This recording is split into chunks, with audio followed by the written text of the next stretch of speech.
Man. Manchester City beat Wolves by 4-0. What a performance. And yeah, we'll start off. This man is going to cause problems all season. I said it in the summer. If Manchester City fix their midfield problems, they're back. They are back. Why? Because a Pep Guardiola system relies on midfielders. Look at the midfielders that played under Pep Guardiola. David Silva, Kevin De Bruyne, Rodri now. Now you got the likes of Reijnders, Prime Gundogan in there. They have solved their midfield problems. Yes, it is still not perfect because Gonzalez is still unproven. Bernardo Silva, you could argue, is still washed. You know, they haven't got Rodri back in there, but Reinders today was ridiculous. He got a goal and assist. Erling Haaland, shock horror, bags 2 goals. Yeah. The one thing, as a neutral, why I love watching players like Reinders, so silky on the ball. So silky on the ball, picking the ball up from deep like a 6 and just driving, just skilling past man and taking on players. In that build up to that first goal, where Haaland scores, very reminiscent of Paul Pogba movement. And now I don't think we cannot do Paul Pogba dirty like this, but the way he was able to move on the ball and just drop the shoulder and bang and release the ball to Oscar Bob, who Oscar Bob we know is for sure a talent. Now, if he can come back from his broken leg, that's just another quality addition to add into this Manchester City team. And man, they're looking good, man. Players like Nori, they're fixing up the right backs and left back situation. We know that was a problem for them last season, and with them, being able to fix that this season with Nori with his creativity. I actually don't think defensively he's actually as bad as people are making out. Yes, he's not prolific. Yes, he's not absolutely world class at defending. But like we've mentioned with loads of all fullbacks, like your Frimpongs, like your Trent Alexander-Arnolds, like your Hakimis, who are brilliant going forward, but defensively they're a bit right? Nori is that, but left back.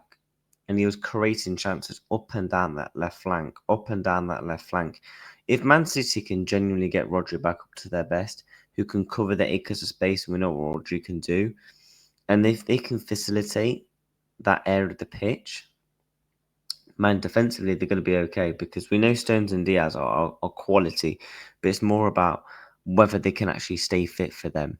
It ultimately just come down to whether they can stay fit. Erling Haaland's goals, by the way, were ridiculous. The finish and the build-up play, the link-up play from Ryan, just dropping the ball from deep, running, spraying a pass to Oscar Bob, squares it across box, lovely way to pass. Erling Haaland, bang, finish. You look at his second goal, just a classic bottom right finesse into the corner from Erling Haaland. Reinders also gets a goal, quality again. Rico Lewis gets the assist. Man, they're looking good. I know people will say context. Yes, it's Wolves, but Manchester. We're going off paper. This is obviously the first game. I'm reporting and giving my thoughts and feelings off the first game, and Man City were brilliant. Although there was times in the game where Wolves were getting on the ball a bit when there was 2-0, but Man City looked relaxed. They looked calm and composed, as before Manchester City last season would concede and potentially capitulate. James Trafford made some really good saves, and his distribution, man, this is just another sick buy from them. I know he was originally from their academy, and they obviously brought him back. But man, his distribution in that game, just releasing the ball, just like an Edison, man. They're not, mate. If Trafford can be anywhere near the level of Edison, they're not gonna miss him. And he's 22 years of age. 22 years of age, makes 3 saves. One of them tipped over the bar. Really, really good save. But make no mistake about it, Wolves are their dog. Like, you look at this Wolves team. Genuinely, does any of these Wolves players make into any top 6 side? No. Top 8. Top 10, you can even make a push. You can make probably an argument for maybe Andre. who I actually used to rate a couple of years ago. And then you look at the other players they've got on the bench, like their team is so dead, man. Like it's actually mad how this Wolves team has changed so much over the years. The Wolves used to be a really quality side in the Premier League. Who genuinely on the day they can beat anyone. Genuinely on the day they can beat anyone. Hence why they got to FA Cup semi-finals, European runs, European competitions. This Wolves team is genuinely dead. It's dead. It ain't coming back. And I genuinely think there could be a real contention to go down this season. I really, really do. Wolves. They've been in the Premier League for some time now, but they got dominated. I mean, it was comfortably Manchester City. We look at the expected goals, 15 shots to 9. Big chances created, 3-0. Big chances missed, 2-0. Like, accurate passes, 91% to their 83. It was completely domination from Manchester City, and for me, their top players in this game was certainly Erling Haaland, obviously with the class finishes. But for me, Reijnders was man of the match.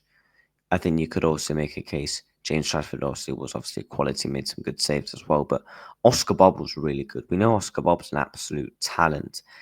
And man, to get back from, that broken leg, I think he would have bursted into the Manchester City first team last season. Especially with the injuries that they actually had. If he can, if he can, rebuild that form that he, when he showed when he was going to break into the City team, man, he's going to be a talent. And Man City wasn't even playing their full team really. You look at the players that didn't come off, like Nico O'Reilly, another talent, Omar Mamouche, who's going to cause problems this season. We'll not even have a chance to speak about Cherki. Quality finish from him. 25 million. And look at some of the players that they've got potentially to come back. Phil Foden isn't going to be as bad as last season. Rodri will obviously be back, but we don't know when that's going to be. Apparently, it's going to be late September. It's going to be really, really interesting to see. Can Man City win the league without Rodri? It's obviously going to be really means to seeing what a better team will do to this Manchester City team. Because obviously Reijnders and the likes of Aït-Nouri are the new additions. Josko Gavardio still got to come back again, another quality player that we all know. Kovacic, I do think, is bang average, and Savio, it's going to be interesting to see whether he goes to Tottenham. We all know how exciting he can be going forward, so it's going to be really intriguing to see how Manchester City do. I want to have a look at their up and coming fixtures. They've got Tottenham. I think the next 2 games are going to be really interesting. 2 teams who look really good right now. Tottenham, really good performance against Burnley today. And obviously Brighton, we know how they play football. But Man City's next 4 games, Tottenham, Brighton, Man United and Arsenal, that's where we're going to be able to really tell and test how this Manchester City team is going to do well this season. Because after that, they've got the likes of Burnley, Brentford, like they'll slap them up. But the next 4 games is going to be really, really intriguing for Manchester City to see how they are going to do this season. Are they going to be a really true competitor for that Premier League title? In my opinion, they are. If they can keep the likes of Ruben Dias fit, because I actually felt sorry for a player like him. He didn't really have a centre-back partnership last season. So it's going to be intriguing to see if they can actually keep players fit. How will Rodri be when coming back? In the Club World Cup, I thought he was okay, but the fact is really sad how a player of his calibre can pick up an ACL. Genuinely, he is the best player in the world. When he won the Ballon d'Or, he was. Probably you could argue, you can make a genuine case that he probably should have maybe won 2 Ballon d'Ors. The season before that, he was immense. The season before that, he was genuinely immense. When they won the treble. You could make it a case he should have won the treble. He should have won the Ballon d'Or that year because of the treble. But obviously, I think Messi won it due to obviously the World Cup and stuff like that. So, guys, are Man City scary? They're definitely looking dangerous, though. Man City are 100% looking dangerous. Again, good game in the Premier League, though. People, make sure, if you did enjoy the video, make sure you're hitting that like button. Make sure you're subscribing to the channel as we're on that road to 3,000 subscribers. And we'll be back with a couple of more videos and content coming your way in the Premier League, because the Premier League is back, man, and we're going to be grinding out the content. So, Man City looking dangerous, but again, we're going to have to, contact is made. We're going to have to see in the next couple of games. People, take care. Peace.